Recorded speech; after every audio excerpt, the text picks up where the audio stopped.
I am not sorry for something I didn't do, and I am not sorry for the things I did do. Mr. O'Neill, All right. Listen, stop. All right. Listen to me. I'm not. You're not going to raise your voice again.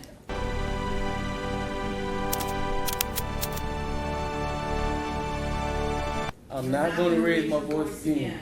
I'm not.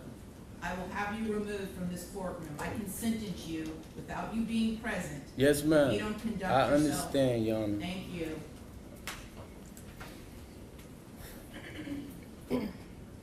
But I will say, I'm sorry for your loss. 19 years I've been at this job. I've seen human beings killed at the hands of others in every way imaginable. You name it, I've seen it. Shootings, stabbings, drownings, suffocatings, blown apart by cars in DUI manslaughter cases. Horrible things. This is the worst case I have ever seen as far as the facts go.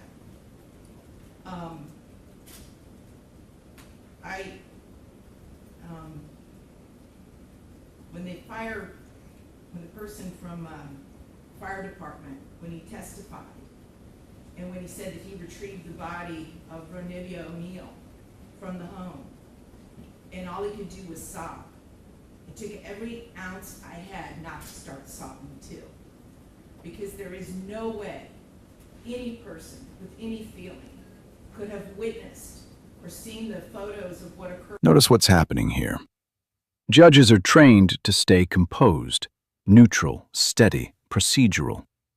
But when a judge admits they'll be haunted for life by evidence, that tells you this wasn't just criminal. It was cruel. There's a difference, and the court feels it.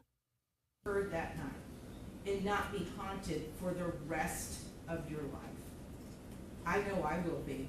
For the rest of my life, I'll be haunted by what I saw as far as the evidence and just the abject cruelty of it all. The abject cruelty. And I was aware, because I reviewed a lot of the discovery ahead of time, as you well know, did a lot of in-camera inspection of a lot of documents.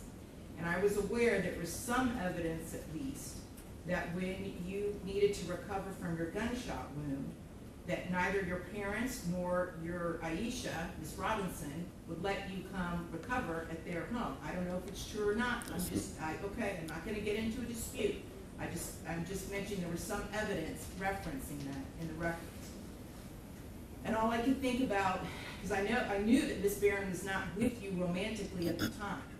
And I knew that she just out of the goodness of her heart let you come stay with her. And it is beyond tragic that that critical decision ended in so much horror for her and for her children.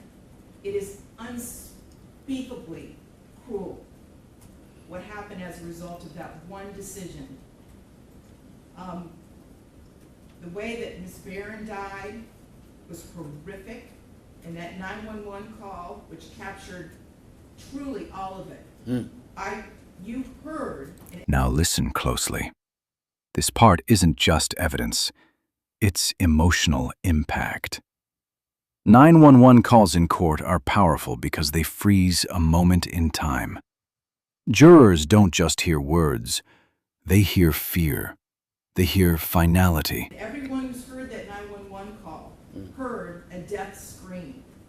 If anybody ever wants to know what it sounds like before a human being dies, knowing that their death is imminent, that's exactly what it is. That was a death scream.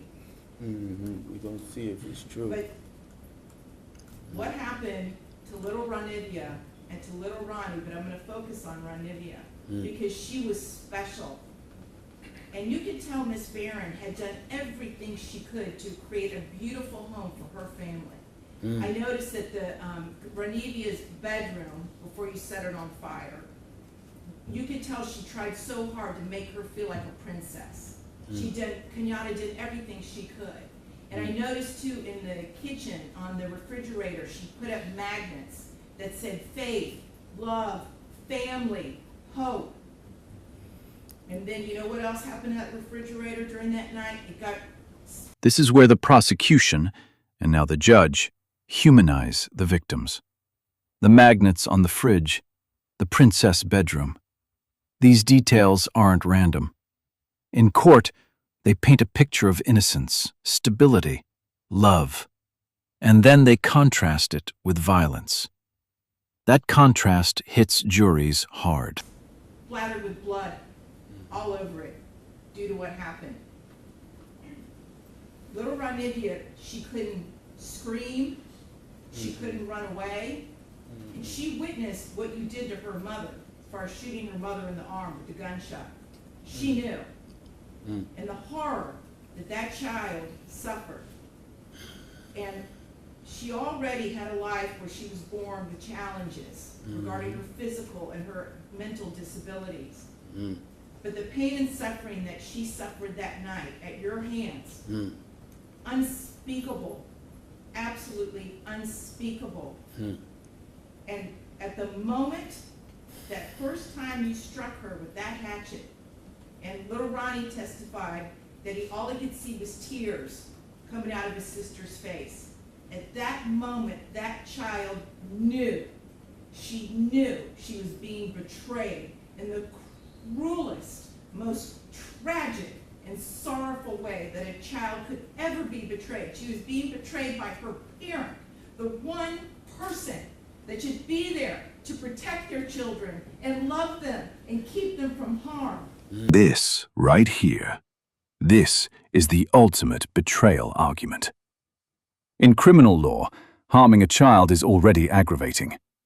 But when it's a parent harming their own child, that's beyond sentencing guidelines. That strikes at something primal.